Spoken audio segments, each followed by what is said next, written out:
พอสร้างกระถาเจ้าหันแล้วเมื่อสิพักที่กับพักพอกับแห้งบ่มีเงินซื้อน้ำมันทำนอนเนี่ยพากันนอนมีอยู่นะกับข้าวให้กินย่ำแรงนะจะตัดเนาะมันดีมันจะหลอกกับงามนี่เชื่อได้กินนี่1 แจว 1บ่1ก็ได้แกงก็ได้เด้อบอกกันนี่ฮะบอกครับบอกว่าห้องบ่มึงอ่ะเกิดว่าบอกมั้ยบอกมั้ยฮะให้เราบ้าบอกบ่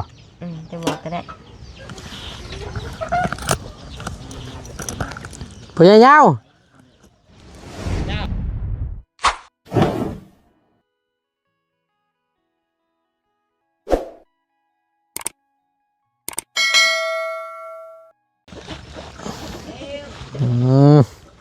เริ่มฮ้อนได้เริ่มฮ้อนได้นี่มันหม้อยักษ์กันนี่สินึ่งข้าวอีกบ่ตุ๊มาต้มน้ำกาแฟต้มน้ำกาแฟใส่หม้อหนึ่งเด้อนี่เนาะโอ้ย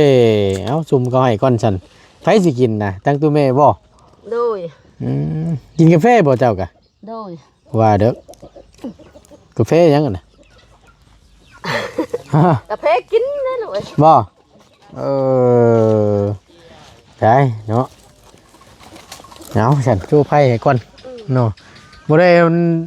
จูทั้งกันพญายาวกินบ่จูทั้งพญายาวกินนี่แหละลูกเอาพบเจอกันอีกเนาะพี่น้องค่อยคำลงแรงบาดนี้ขี่ตะเว้นก็เริ่มเลยน่ะสิตกลิ้นแล้วเนาะเป็นจังไดเด้ทั้งอันลูกชายอันพญายาวนี่พญายาวเอ้ยเท่าไรลูกชายนั่นจะได้รับได้นอนอยู่พี่บ่หรือว่าเท่าไรฮะบ่นอนกับหมองเก้าแล้วนอนกันเนาะนอนที่ก็สินอนอยู่แล้วนอนบ่ก่อนเพิ่นมานอนกับเมื่อนอนอยู่เรือนพ่อเพิ่นแล้วมานอนเช้าเลยมาเจ้าเมื่อบ่มื้อนี้อยู่นำเพิ่นนั่นแหละก็เพิ่นเมื่อแล้วก็เมื่อเพิ่นอยู่แล้วก็อยู่ป้าเพิ่นอดตามใจเก็บงานตัวหงแล้วเบิดสักใหญ่ออกไปพุ่นกันฝนตกฝาลงเด้มันก็สิเบิดเดือนนี้เนาะแม่นแล้วเที่ยวไปเที่ยวมาน้ำมันเท่านี้แหละตัวนี้แหละจะขำสิจงฮะ3 คำเลยบ่สิเบิดละบ่ใส่หากาวันชินวิทย์บ้านนี่มันก็9 คำบ่10 คำ10บ่10 คำมันนี่นะ10 11 12 13สิเบิดเดือน3นี่แหละโดยมื้อ13ก็ตั้งกองเดี๋ยวเดือน3เดี๋ยวมันเป็นเดือนคู่บ่ได้ตีเดือนคิกเลย13นี่ถ้าเดือน4ได้ตีคู่เอาไปบ่ว่าก็ยาดับมื้อ14บ้านตะเพิ่นว่าด่วนนั้นเดือนบ้านบ่มียาคู่รู้ว่าเฮาเมื่อเพิ่นใช้ผ้า7 คำเฮามาพี่8 คำเนาะ9น่าจะ10 11 12 13 14เนี่ยฮู้เนาะเขาโทรบอกรถเขาเคยไปบ่จักเขาบ่พื้นนั่นบ่ได้รับเพ่งเฮียมเดือนลาวเฮานี่บ่ฮู้เฮาน่ะติยุดติคูเดือน5ติยุดบัดเดือน6ติคูบัดงั้นบ่แน่มันคือกันบ่พ่อใหญ่ยาวบ่แล้วสุก่อยคันเดือนคู่หรือตีขี้คันเดือนขี้ก็ตีคู่มันถ้าปกติมื้อ13เด้กันเดือน3นี่เป็นเดือน3นี่มันต้องคู่บ่ถ้าบ่คู่ดับมื้อ14บ้านนี่แล้วเนาะวันชินยังคือกันเจ้าพังบ่ได้คนละประเทศเด้นี่ประเทศเดียวอยู่หักต่างกันเนาะต่างแต่ว่าชุมเฮามาตักบาทเนาะเขาเป็นเดือนคู่เลยเขาว่าคันคือบนเดือน2เลยเขาชื่อว่ามันสิดับขี้นะมันเป็น15เต็มเขาแม่ละเดือน2เลยสีเต็มคือกันมันเป็นเดือน2เดือน2นี่เป็นเดือน3เนาะเดือนนี้เนาะเดือนนึงเลยกะติเดือน3แล้วเฮาแล้วเดือนนี้เดือน3นี่เข้าเดือน4แล้วรอท่าคำตอบอยู่นี่ฮะเอานอนได้สินอนบ่นอนก็นอนเมื่อก็เมื่อยากดอกข่อยหั่นเจ้า ไปนำทางใดก็ยันเจ้าอยากเมื่อหั่นนะเออ ว่าแล้วใด ซ้ำนี้เว้ามา ทึกว่าแล้วใด ตัดสินใจ ฮะ เมื่อมานอนเพื่อนพ่อเพิ่นก็ผู้ชาติเลยเฮ็ดกระต๊อบอยู่พุ่นแล้วก็เล่นไปก็มีเลยเจ้าชิย ข้าว อง จนบอกกินแล้วมัน ใจทุกอย่างบ่ได้คัดเจ้าเลยลูก บ่ทราบสิเมื่อยังเมื่อเอาเงินให้เมียจ้างรถบ่ บ่เฮ้ยนี่ให้แล้วแต่ว่าขอยสิเมื่อสวรรค์ครับสวรรค์ เมื่อคือเมื่อเอาเครื่อง เราสั่งเครื่องมาเพชรลายก่อน ตัดสินใจแม่แนวใด กันว่าเลยเมื่อครับบ่ได้เมื่อเพิ่นอยู่กับมื้ออื่นพุ่นแหละรอบแรงบ่ได้เป็นเมื่อ น้องบุญทวีคิดหนัก บ่จ้ะเมื่อบ่หรือว่าแนวใดพอสร้างกระถาเจ้าหั่นแหล้ว เมื่อสิพักที่กับพักพอก็แห้งบ่มีเงินซื้อน้ำมัน คำนอนพากันนอน ใช้ก็ได้ มีอยู่นะกับข้าวให้กินยามแลงนะ อย่าเหงาจังนะจ๊ะอย่าเหงาจริงนะคุณหญิงก็ไม่มีแต่พ่อนะ หาเงินให้ใช้คันก็หาบ่ได้กับมันเบิดนำกันนะจองจำวันจะง่ายบ่อนง่ายที่ มันเห็ดอีหลีนะจังมีตังค์เห็ดเล่นบ่เห็นตังค์จักหน่อยนะลูก เอาตกลง นอนบ่ลูกนอนสิบ่ นอนบ่นอนก็ได้ ก็ได้แต่เฮาก็มีไฟแล้วก็นอนอยู่สบาย อย่าให้เลยเด้ ก็ว่าคำนอนแล้วว่ามีแนวให้กินแรงอยู่สิให้น้องน้อยเก่งเฮ็ดสุกิน น้องน้อยก็บ่ได้เมื่อสบายมื้อเช้าเฮาก็มีงานต่อเลย ว่าแนวใดยังบ่ฮู้ มีแต่บ่ฮู้เนาะลูก คำตอบก็จากเจ้าหั่นแหละคำเจ้าว่าโอเคพ่อนอนทั้งพ่อแล้วก็สิบ่ได้เมื่อเราจะไปเมื่อบื้นเช้า เราพาเอาซะบ่ ฮะ เราอยากเมื่อก็เมื่อแล้ว ว่าอะไรพ่อยาวบัดนี้ ตัวอะไร อย่างคำเราอยากเมื่อก็เมื่อโดนแล้วว่ะ โอ้คือบอกหนักเสียผ่าน บอกไปผมพอใจเดียวว่า เอาแม่บัดนี้เออ เด็กยานะมื้อนี้ต้องไปให้มันถึงดูนะถึงดาวนะ ว่าได้ได เราอยากเมื่อก็เมื่อแล้ว อย่างเมื่อก็เมื่อแล้วแหละหันหน้าหาพุ่นแล้วบอกกับเจ้าพุ่น เมื่อ เจ้าอยู่ก็อยู่เจ้าจากเมื่อก็พาเมื่อเจ้าก็มางานคือเก่า แม่นควม แต่เราบ่มีไฟอยู่นี่มันมีสัญญาณในประตูเลยเอาแล้วบาทบ่ติ๊ดๆเจ็ดๆเจ้าเนี่ยอย่างนิ่งจะเกมก็บ่ได้เด้มันไปพูดถึงมาเงินได้ข้างโนนเบื้องนั้นมันมีเกมมีสัญญาณอีกเตรียมปรับระบาด ตอนนั้นแหละเนาะ สำคัญอดกว่าสำคัญสัญญาณ อดเอาเดี๋ยวได้ฉันเอาคำสีนอนแล้วไปมาพี่มาอันเอาเฮ็ดพี่ไปปาดไปมาพากันแกงชูกันกินนี่มาได้อยู่กับข้าวแรงนั่นเนาะมาหน่อยเอ้ยละมาพี่เอากระโตกมานั่งมาเอาเฮ็ดในเพิ่นแกงแรงก่อนพี่น้องโอเคมาเอาสบายดีป้าลุงเนี่ยสบายดีนอนมื้อนี้หรือว่าแนวใดทางพอสร้างบัดถ่าเจ้า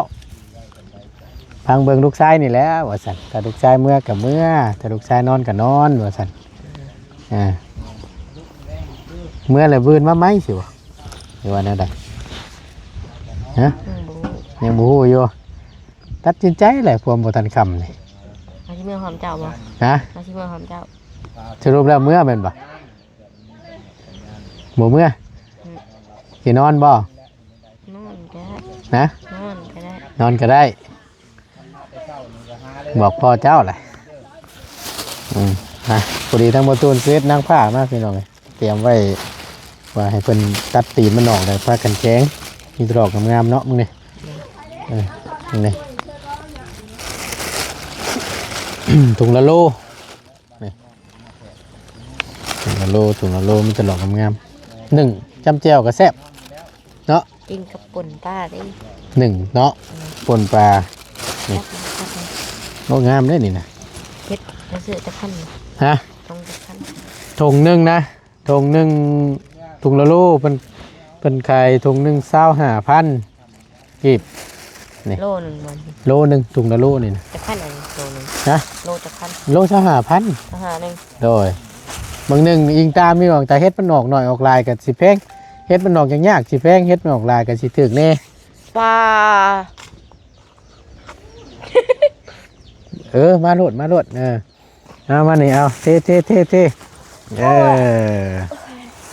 ฝนเปียกวัด บ่แล้วเทเอานะพี่นั่นแหละโดยสบายดีออกมาแล้วตัดนั่นแหละเทออก มันก็ถึงสะ บ่เป็นหยัง เป็นยังหลัง บ่แล้วเฮาก็ตัดเนาะนั่นดิมันจะหลอกงามนี่เสียได้กินนี่ 1แก้ว หนึ่งบ่ หนึ่งก็ได้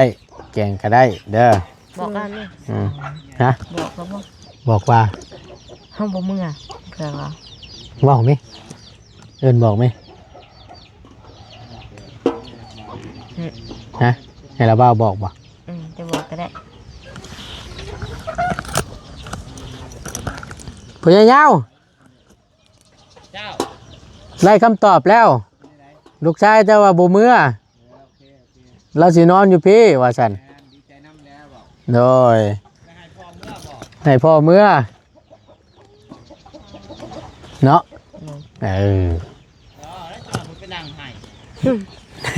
ไหวดอก พอ เนาะ เมื่อวิทย์แต่นางให้สิเนาะ บ่ให้ดอก แล้ว ใช้เหลี่ยมเดียวบ่มีดกะ แม่น คือหลายอันอ หา ยู่ บ่พ่อ หาบ่พอจ้ะ แล้วก็นั่งเบิ่ง เนาะเจ้าก็นั่งคำว่าแกงเงี้ยวเฮาสีกเอาเนาะ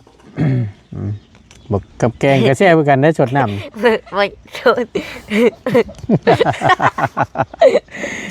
เอ้ย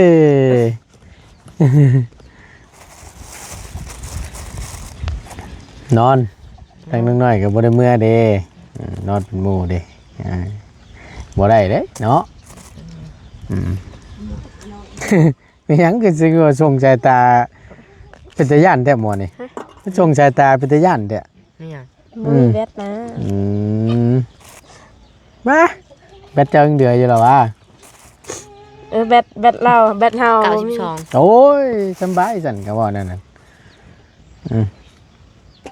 บ่มีอันฉาก มันฉากเจ้าเด้ มันตัว 15% 15%โอ้ยเผื่อสิเบิดตัว เมื่อ นั้น คืนนี้มดคืนบ่เต็มช่องมือเลย ว่า มันบ่ถึกใช้ฉากบ่รู้มัน มันบ่ถึกใช้ฉาก แม่นอันนี้ของบาลีตัวนี้ ของเฮาเมื่อคืนนี้บอกตองมันเอาไปสากเอาไปดินเกมนอนรับปากพาไปแบกสากค่าเลยสากค่าก็สากเช้านี่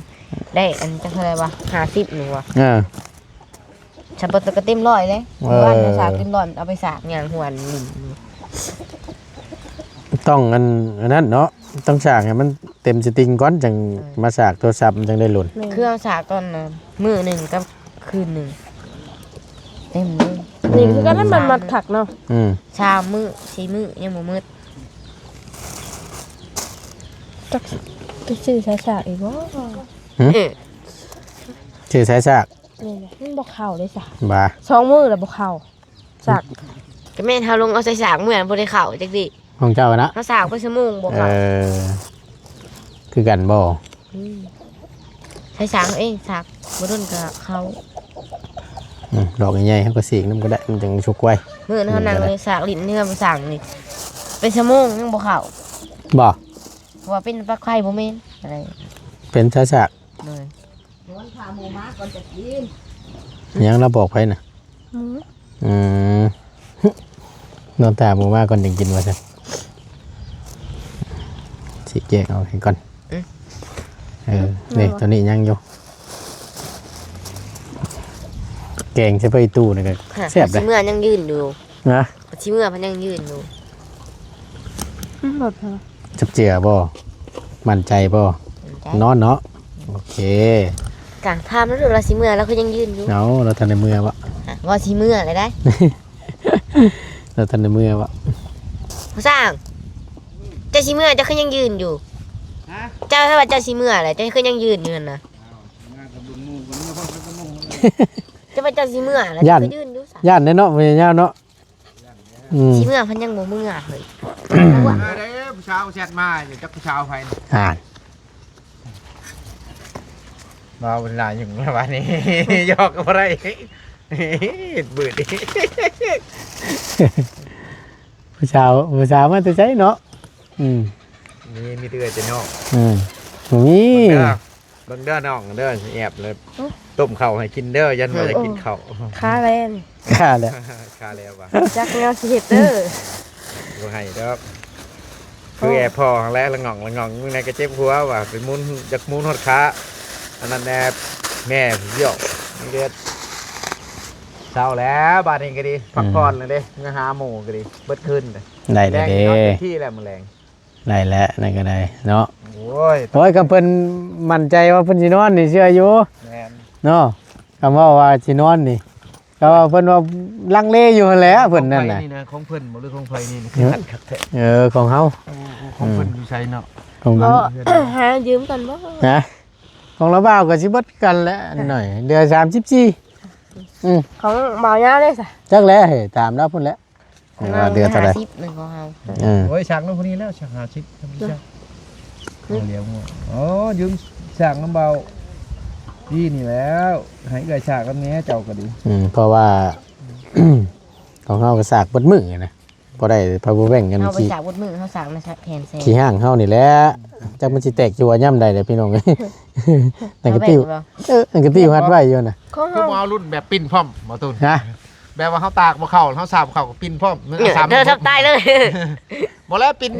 ให้มันได้แล้วก็ชักบาดนี้มันจะเวียกนำ มีอยู่บ่นั่นน่ะ บ้าบางเถื่อมีเห็นคนตะกี้เห็น เออ แกล้งชายโทรศัพท์มันยังปิ้น อาญานบ่มีแล้ว หาล้างถ้วยไป ฮะ ล้างถ้วยไป ปิ้น บ่ชวนเอาแล้วนี่ ค่ะ เอาผู้สินอนนี่เนาะ ใช่เคยล่างอยู่ แกงหัวไป บ่แล้วนะล้างถ้วยซื่อ เฮ้ย ไปเพิ่นแล้วไปหาล้างเฮ็ดล้างฮอนแล้วก็เตรียมไว้นึ่งชูกันกินยามแลงสินอนเด้ กาสิเป็นคนไล่ เป็นคนไล่ ได้เพื่อน ไล่ยังเอ่ย ไล่ถ้วย เออ โอ้ ไปสั่นเขาว่าเดินไปเออ ถ้าจะเป็นคนเอาเฮาสิบ่ไล่เลยถ้าจะเป็นคนเอามากวบซื่อ ไล่แล้วก็กวบเลยโอ้ยคักอยู่ดอกลุกจันบาดนี่ชอบไม่ได้เนาะบ่ได้ได้เหรอ ขึ้นป้าพวงเอาถ้วยกันผู้ปลาง เออ เฮียแล้ว ไปล้างอยู่พุ่นน้ำ ยังจะอยู่รอ โอ้ยเอาก็ยังเว้าอยู่นี่น่ะเจว่าได้สิพี่น้องคือเพิ่นแว่งบ่ตุนน่ะนั่นก็ติ้วมัดเนาะลุ่มใส่งึงตุ้งแงกอยู่จักมันสิระเบิดใจหัวยามใดก็จังว่า ระเบิดอะไรก็โม เรียบร้อยแล้วยามมัน ตุ้มจะกระโดดพุ่มเลย แต่มันระเบิดใจยามอากาศมันร้อนแน่น่ะจากไว้ พอได้ลบอยู่นี่แหละพี่น้องมันอันนั้นนี่มันอากาศมันเย็นเนาะ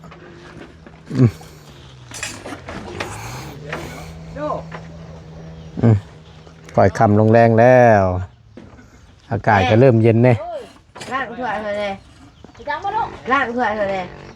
โอ้ยบ่ได้แล้วลูกนั่นล่ะ ห้า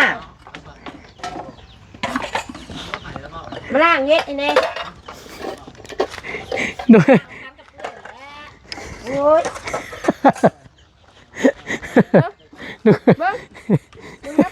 โอ้แม่เอ้ย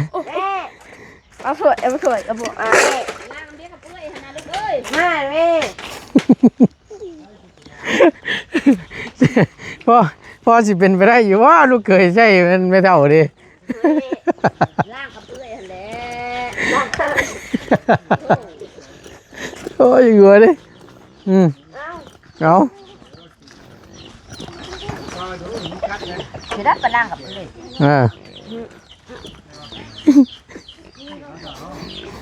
จำเป็นไปเนาะลูกเคยใส่เลยโอ้ยหัวสุดอกเลยหัวนัวหัวม่วนเด้อพี่น้องเด้อบ่ว่ากันเนาะได้บ่ อยากเก็บชิป จังหวะคุยกับเราแหละพาวเวอร์แบงค์น้องเพิ่นจะยืมว่าซั่นนะ แบบมันบ่มีมันบ่เข้า เข้าเลย แม่นมันบ่ไปถึงสายสามมันเด้อันของบาลี่ มันง่ายโคตรนี่ชื่อสำคัญง่าย อึดทนนาน โอ้ยคงอีเล่ก็จนนั่นเนาะนั่นแม่บาดนี่ผู้ว่าวน่ะ บอกแล้วมา โอ้มีแห้งแน่บาดนี่เนาะเฮ้ยช่วงเว้นนั่นป้าฮ้อนแท้ฮ้อนว่า ค่ะมันดังเฮ็ดแล้ว ตัวพุ่นแล้วไปโจมถ้วยพุ่นแล้วตัว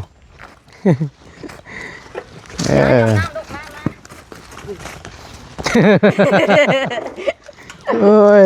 เอาด้วยนะนี่ได้พอไม่เท่านั่นแหละไม่เท่ามาช่วยเลยนอนจนได้วะคักกะดีบุญทวีเห็นเลย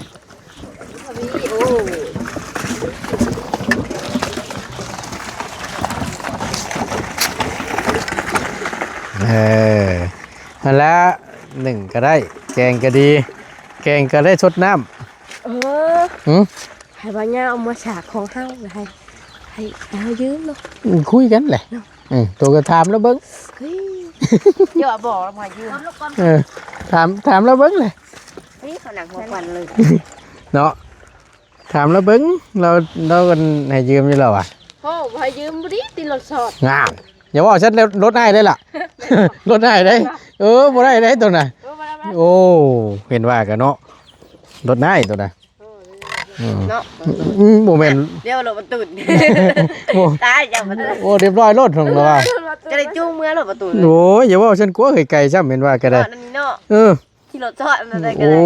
ยเมื่อฮอดนั่นบ่แห้งอยู่น่ะญาตินี่ได้บาดโถจะขวบมันนี่คือขี่รถแล้วมันตีหัวมันยากข้ามห้องมันห่วยช่องห่วยผู้ใช่ดีกว่าละโอ้โหบ่แห้งแหละเส้นตัวยางลังน่ะเปลี่ยนไปยางนอกนั่น900 บาท900 บาทสิมาสิได้เปลี่ยนยางนอกยางในอีกบ่ได้เด้เห็นว่าก็ได้เนาะขอร้องแล้วตัวนี้ตีนรถตัวว่าโอ้ยเอาเบิ่งได้ไหมเด้อลูกเคยนอนน้ำได้มื้อนี่ลูกเคยนอนน้ำมื้อนี่มามีแต่ว่าบ่เป็นเลยนี่ลูกล้างป่วยเอากระเบิ่นน่ะแม่ละนี่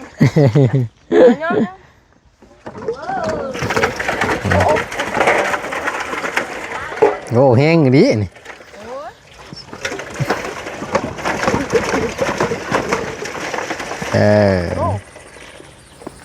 โอ้อยากมืดแล้วพี่น้องเลยเอาขออนุญาตเปิดแคทนำเลยเด้อถ่ายละบันโอ้ชุดชมว่ากำลังวังชาของผู้ชายเนาะยอก3-4 บาทครึ่งกระซ้ำเลยป้าตัวธรรมดาเด้อนี่แหละเพิ่นว่าอยู่ยังน้อยยังหนุ่มนี่แล้วยังน่ะขาเป็ดฮะขาเป็ดเอ้าชื่อว่าไปอยู่หั่นละชื่อเล็กเป็ดบาวประตูนฮะชื่อเล็กเป็ดให้เราเบ้าชื่อเล็กเป็ดตายก็คือมาอยู่นี่น่ะนินถ้วยบ่บ่เห็นกินบ่เบิดตายจักแน่ดิได้ละนั่นก็อันนี้ก็เป็ดว่านี่ก็เป็ดอีกแล้วจักแน่ดิจ้ะนี่เนาะเป็ดโอ้ย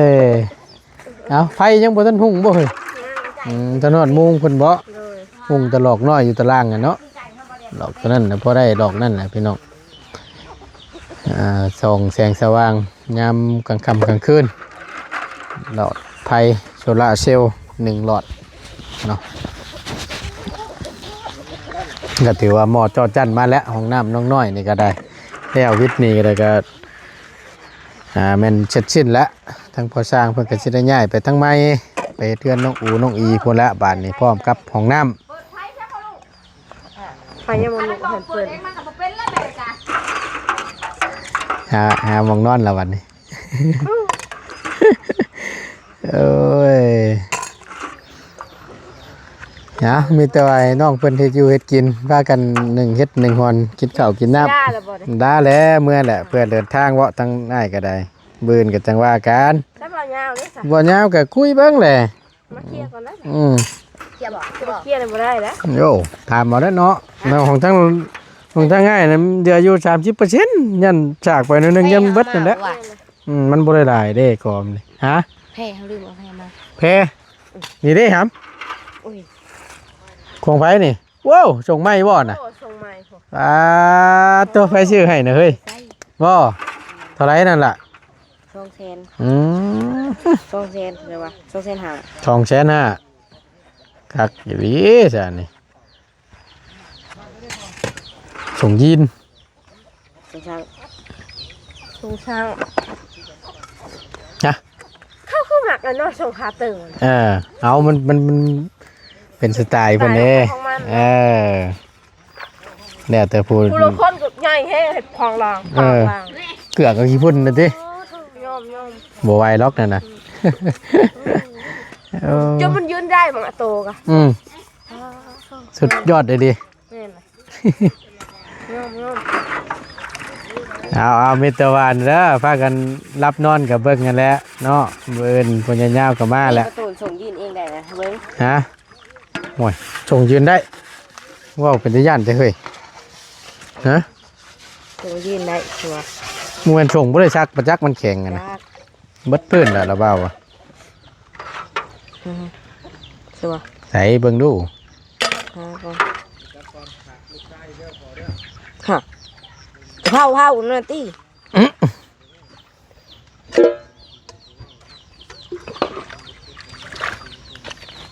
เห็นบ่ นี่เห็น นี่บ่ไปยาดอกบ่เป็นหยังเดี๋ยวหาพ่อแล้วจังไงล่ะเบ้าเบิ่งใหม่ นี่ ส่งยืนได้เอ้าสไตล์ได้บาทนี่อันนั้นบ่จังอยากซื้อนั่นน่ะมันสิยืนได้บ่บาทนี่ ลิ้นได้จังหน่อย คำส่งบริษัทน่ะเชื่ออยู่ บ่ส่งทำลิ้นบ่ได้ส่งหา ว่าเนาะมักสไตล์เป็นสไตล์มันน่ะดิสมว่าตามยุคตามสมัยดิเฮาผัดส่งคาเติ้งใหญ่แล้วผัดคือจังว่าบ่มักนะส่วน ใหญ่ ตั ให้ ว ดีเฮา บ่ ใหญ่ให้ได้ให้ดี บ่เออ ใหญ่มันกวางหัวตีนพุ่นได้เฮา บ่เบิ่งมันย่างมันเกือกสิพุ่นดึกๆกันนะก่อนสิว่านี่ ใหญ่กินข้าวผู้นั่งกินข้าวให้ถึงได้ยังกลายเป็นเพิด ก้อนกุ้มไปติ เข้ามายาวแล้ว ฮะห้องดู บ่ยาวเราบ่นำล้างเลยล้างไว้ล้างไว้นี่สร้างสุราไม่เฮาอาบแน่ โอ้ยช่างว่าทะลุเลย บ่ยาวคนรอขอยืมบ่ได้บ่ อยากยืมพระบ่แว่งว่าซั่น อ้ายเอาของเรามือสากซะ เราบอกเลย ได้จ้ะ แม่เอาให้เราได้แม่ลากได้ฮะ เอาโอเคสันไปเดี๋ยวมันค่ำมันมืดและเอ้ยอยู่ดีมีแห้งสบายดีเด้อ ขอบใจหลายเด้อ เจ้าใช้ ปลอดภัยได้เด้อ เจ้า ถึงเลข10โตเด้อ โอ้ยสาธุเนาะฮอดชิปปุ่นบ่เฮ้ยคกบ่ได้บ่เนาะฮอดชิปปุ่นน่ะเห็นว่าก็ได้เนาะโอ้ยไปพี่น้องกันเดินทางก่อนบ่ตูนก็ได้ขอจบคลิปปิดคลิปลงจำนี้ก่อนขอบคุณหลายๆอยู่ดีมีแห้งพบเจอกันคลิปหน้าเด้อพี่น้องเด้อเนาะสำหรับคลิปนี้บ่ตูนลาแล้วพร้อมกับบรรยากาศมืดๆสบายดีเด้อ